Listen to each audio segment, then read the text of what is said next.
नवधा भगति कहूँ तो ही पाही, सावधान होई सुन मन माही।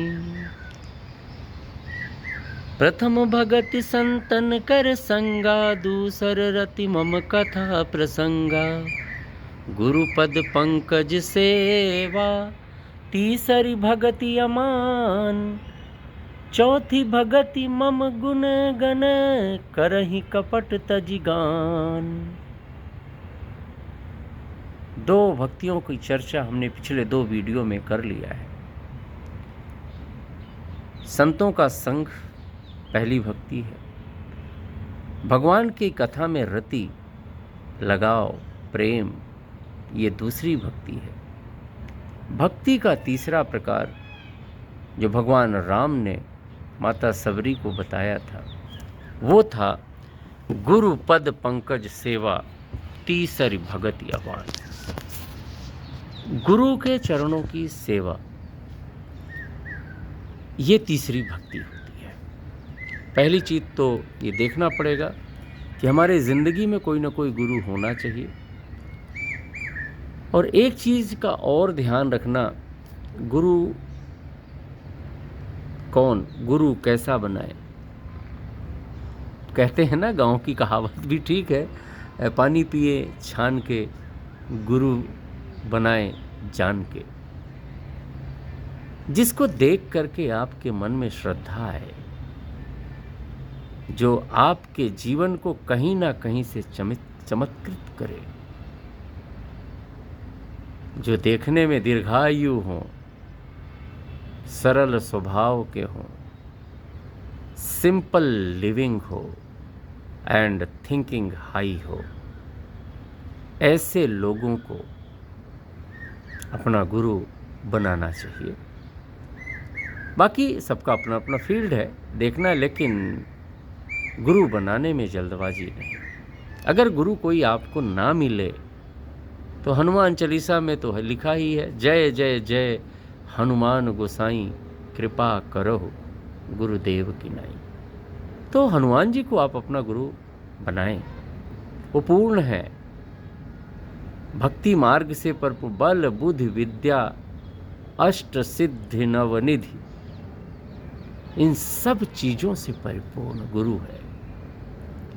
ऐसे गुरु के छाया में आने से 2-3 चीज़ें, तीनों भक्ति एक साथ हो जाएगी। संतों का साथ, हनुमंत संत है। तो अगर हनुमान जी को आप गुरु मानते हो तो पहली भक्ति भी आप कर रहे हो। नवधा भक्ति हनुमान जी में ही आ जाएगी वैसे, बट अभी हम पहले, दूसरे, तीसरे की बात कर रहे हैं। संत संग मतलब हनुमंत, हनुमंत भी संत है। रति, हनुमान जी के साथ में रहने से, उनकी पूजा करने से, उनकी आराधना करने से भगवान की कथा में रति उत्पन्न होती है, मतलब दूसरी भक्ति भी आएगी। और तीसरी चीज है गुरुपद पंकज सेवा। आप अगर गुरु नहीं बना सके, आज तक कोई ऐसा व्यक्ति नहीं मिला जिसमें आप अपने गुरु को देखें, तो जल्दबाजी ना करें। तब तो हनुमंत ही आपका, जय जय जय हनुमान गोसाई, कृपा करो गुरुदेव की नाई। हर फील्ड में, हर जगह हनुमान जी परिपूर्ण है। और गुरु के रूप में आप अगर उनको स्वीकार करते हैं तो आपका वो कल्याण करेंगे। गुरु की चरण सेवा से जब करने से गुरु जब प्रसन्न होते हैं तो आपको क्या करते हैं, वो आपके अंदर एक उत्साह भर देते हैं, एक लक्ष्य दिखा देते हैं कि बेटा गो एंड अचीव दैट। और जो उस लाइन पर चल पड़ता है उसमें वो सक्सेस हो जाता है।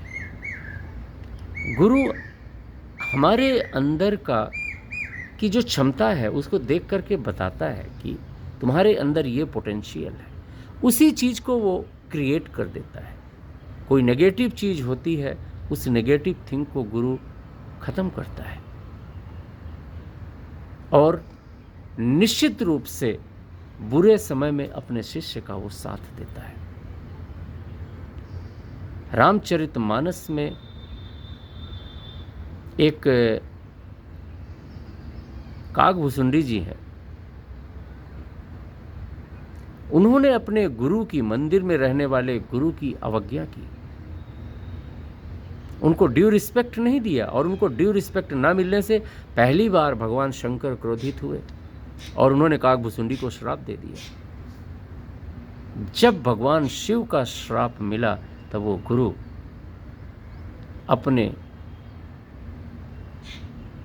अपने शिष्य को बचाने के लिए शिव रुद्राष्टक पढ़ता है।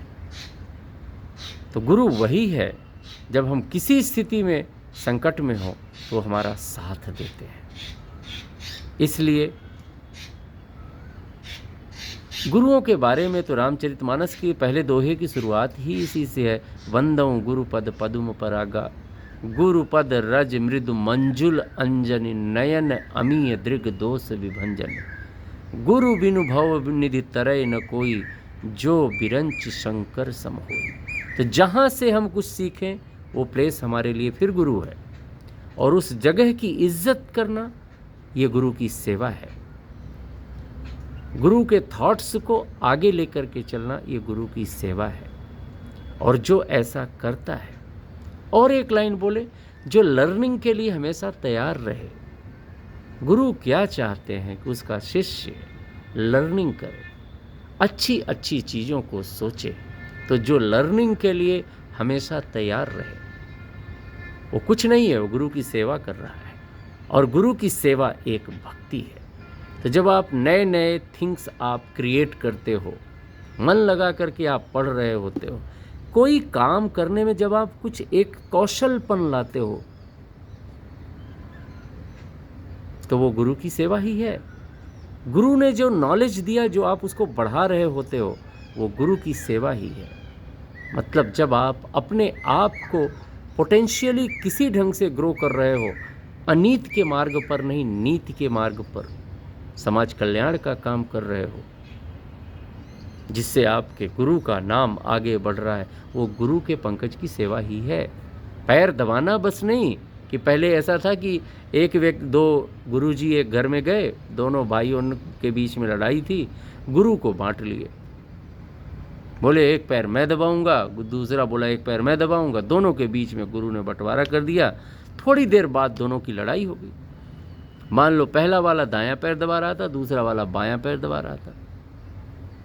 तो जो दायां दबा रहा था वो बाएं पैर को ना क्या किया, डंडे से पीटने लगा, और जो बायां दबा रहा था वो दाहिने पैर में चींटी काटने लगा। बोले हमारा ले दे, तेरा पैर कैसे अच्छा होगा। गुरुजी भाग चले वहाँ से। जरूरी है, गुरु की सेवा का मतलब यहाँ पर यह है, उनके थॉट्स को, उनके विचार को, उनके द्वारा बताए गए सन्मार्ग को आप आगे बढ़ाएं और अपने ज़िंदगी में उतारें।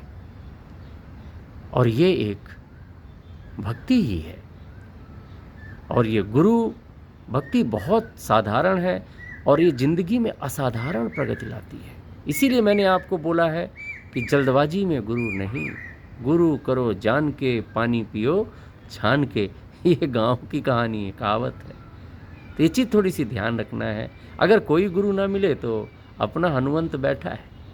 हनुमत बाबा से बड़ा कोई गुरु हो नहीं सकता, और इनसे बड़ा आपका संकट कोई हर नहीं सकता, क्योंकि ये साक्षात शिव है, शंकर स्वयं केसरी नंदन, और शिव जगत गुरु है। और कलयुग में जीवंत रूप पर इस चीज़ की गरिमा भगवान हनुमान को दी गई है। उनको अगर गुरु मान करके चलेंगे तो आपका ज़िंदगी में कल्याण ही होगा। तो गुरु पद पंकज, फिर भी गुरु जो भी हैं, अगर आपके पास गुरुदेव हैं तो उनके अंदर हनुमत शक्ति देखो आप, और उस चीज़ को आप आगे लेकर के चलो, ज़िंदगी में सक्सेस होगे। तो गुरु पद पंकज सेवा, तीसरी भगति अमान, चौथी भगति मम गुण गण, करहि कपट तजिगान। ये तीसरी भक्ति है। चौथी भक्ति पर मैं अगला वीडियो पोस्ट करूँगा। जय सिया राम।